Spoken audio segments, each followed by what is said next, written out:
Halo anak-anak, kembali lagi di pelajaran matematika kelas 3.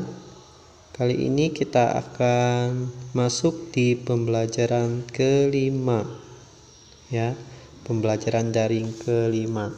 Nah, dalam pembelajaran kelima, kira-kira apa ya yang kita pelajari? Mohon disimak ya, diperhatikan baik-baik. Ya, fokus agar kalian mengerti pelajaran yang akan kita pelajari di hari ini. Nah, kita masuk di tema yang kedua. Ya, ini buku pelajaran yang kita pakai di kelas 3. Dalam buku ESPS itu halaman 22 sampai halaman 26. Sedangkan di buku PR tema kedua menyayangi tumbuhan dan hewan itu pada subtema yang pertama dan subtema kedua, yaitu halaman 1 sampai halaman 64. Nah, yang kita pelajari di pembelajaran kelima yang pertama yaitu operasi hitung campuran. Apa sih itu operasi hitung campuran? Nah, operasi hitung yang memuat dua atau lebih operasi yang berbeda jenis itu namanya operasi hitung campuran. Sebagai contohnya seperti ini, ya. Jadi yang di tingkat ketiga, ya, yang yaitu ada penjumlahan dan pengurangan. Tingkat kedua ada perkalian dan pembagian, dan yang tingkat pertama itu ada tanda kurung. Nah, apa kira-kira? Nah, ini penjelasannya. Ya, dalam mengerjakan operasi hitung campuran, ya, yang pertama, jika terdapat tanda kurung yaitu pada tingkat yang pertama tadi yang juara 1. Nah, biasa kita lihat seperti itu kan. Nah, jika terdapat tanda kurung, kerjakan operasi hitung dalam tanda kurung terlebih dahulu, ya. Jadi yang di dalam tanda kurung itu yang terlebih dahulu harus dikerjakan, baik itu di depan atau di belakang atau di tengah. Kalau kita melihat ada tanda kurung, nah itu yang harus dikerjakan dalam operasi hitung campuran seperti itu. Yang kedua, aturan yang kedua yaitu operasi perkalian dan pembagian dikerjakan terlebih dahulu daripada operasi penjumlahan dan pengurangan, karena perkalian dan pembagian itu di tingkat kedua, yaitu harus kalau di dalam operasi hitung campurannya ada penjumlahan atau pengurangan. Nah, kalau kalian menemukan ada perkalian atau pembagian, itu yang dikerjakan terlebih dahulu daripada penjumlahan dan pengurangan. Aturan yang ketiga yaitu operasi perkalian dan pembagian itu setara, sehingga operasi hitung dikerjakan urut dari kiri, ya. Jadi perkalian dan pembagian itu setara, ya, sama-sama kuat. Nah, jadi mana yang duluan dikerjakan? Dikerjakan dari bagian kiri, ya, urut dari kiri terlebih dahulu, ya. Aturan yang keempat yaitu operasi penjumlahan dan pengurangan itu setara di tingkat ketiga, sehingga operasi hitung dikerjakan urut dari kiri seperti perkalian dan pembagian tadi, ya. Nah, itu ada 4 aturan yang harus diingat dalam mengerjakan operasi hitung campuran. Oke? Jadi ingat ya, tanda kurung yang pertama, perkalian dan pembagian jika ada penjumlahan dan pengurangan, perkalian dan pembagian dikerjakan lebih dahulu. Terus kalau hanya ada perkalian dan pembagian, jadi dikerjakan dari sebelah kiri. Kalau hanya ada penjumlahan dan pengurangan, dikerjakan dari sebelah kiri juga. Jadi ingat ya. Selanjutnya, contohnya misalnya seperti ini, ya. 85 ditambah 24 dikurang 37. Kita lihat tanda-tandanya. Di situ ada tanda penjumlahan dan pengurangan. Nah, aturannya yang kita pakai adalah aturan keempat, ya. Karena penjumlahan dan pengurangan itu setara, jadi kerjakan dari bagian kiri seperti ini, ya. 85 ditambah 24 dikurang 37 sama dengan 109. Nah, dapat 109 dari mana? Dari 85 ditambah 24. Ya, baru dikurang 37, hasilnya 72. Ya. Nah, contoh yang kedua, 15 dikali 216 dikurang 180. Nah, kita lihat 216 dikurang 180 itu di dalam tanda kurung. Nah, dimanapun tanda kurungnya atau apapun tanda yang di dalam tanda kurung itu harus dikerjakan terlebih dahulu. Berarti kita kerjakan 216 dikurang 180 terlebih dahulu. Ya, seperti ini. 15 dikali 36. 36 dari mana? Hasil dari 216 dikurang 180. Hasilnya 540.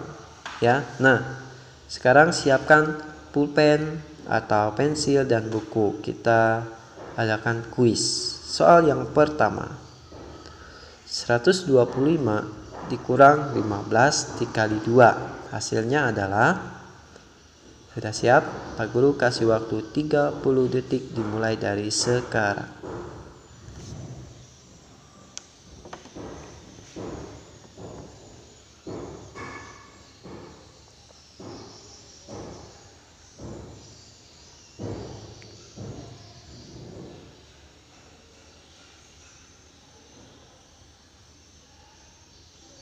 Sudah dapat hasilnya? Ingat ya aturan-aturannya. Ya, waktunya habis. Berapa hasilnya? Jadi 125 dikurang 15 dikali 2. Ingat, di situ ada tanda penjumlahan dan perkalian. Jadi yang dikerjakan terlebih dahulu ada yang perkalian. Ya. Jadi 15 dikali 2 sama dengan 30. Jadi 125 dikurang 30 sama dengan 95. Ya, seperti itu. Nah, yang kedua, silakan dikerjakan.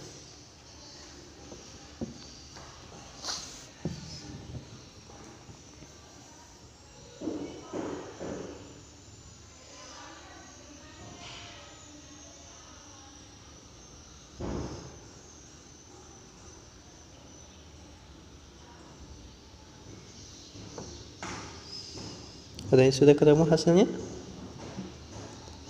Ingat ya aturannya, jangan sampai lupa.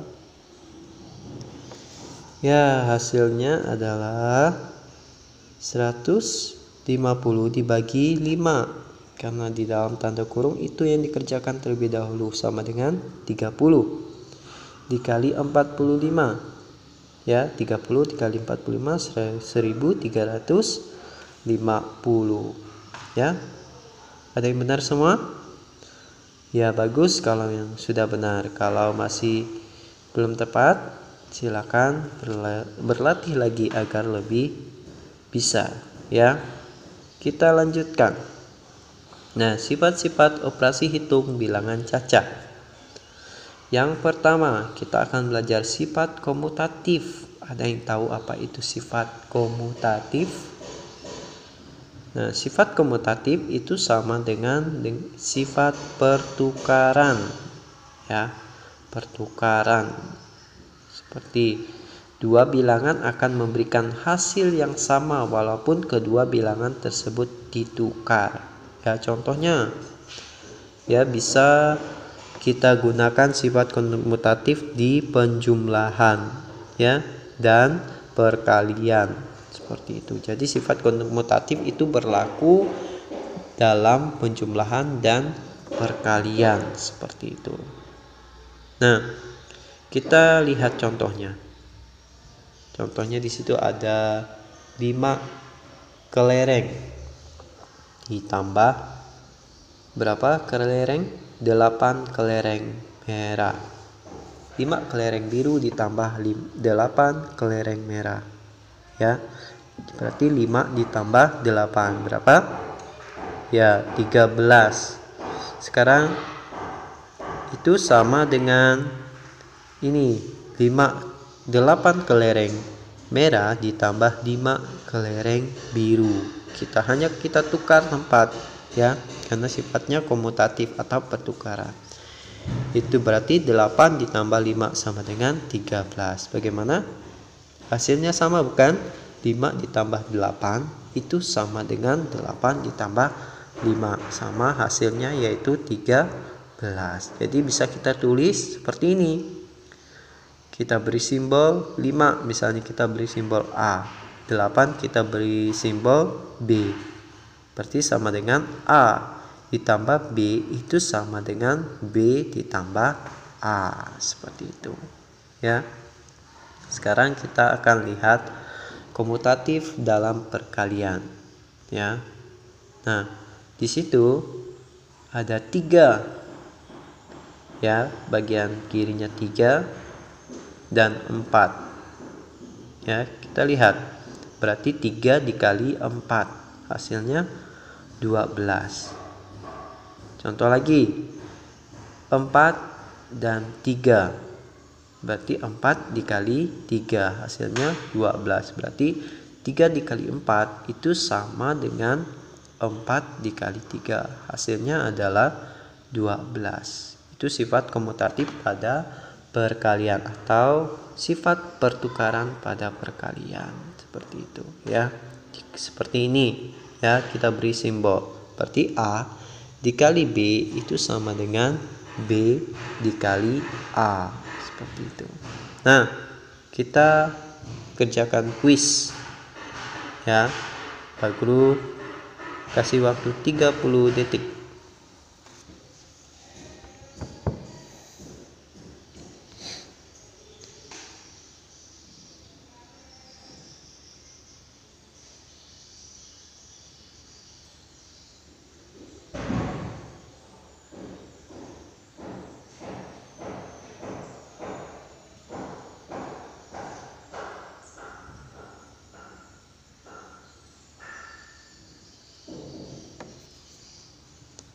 Ya, waktunya habis ya. Berarti bisa kita tulis menjadi 127 ditambah 213 itu sama dengan 213 ditambah 127. Hasilnya 340 ya. Soal yang kedua. 8 dikali titik-titik sama dengan 35 dikali 8 sama dengan titik-titik. Ya, silakan dikerjakan dalam waktu 30 detik.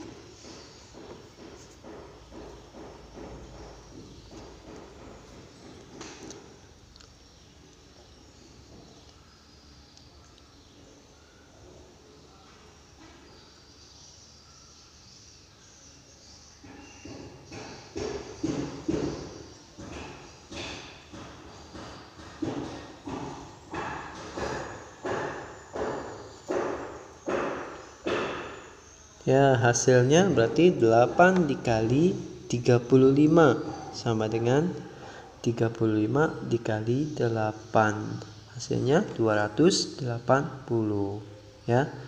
Jadi sifat komutatif itu berlaku pada penjumlahan dan perkalian.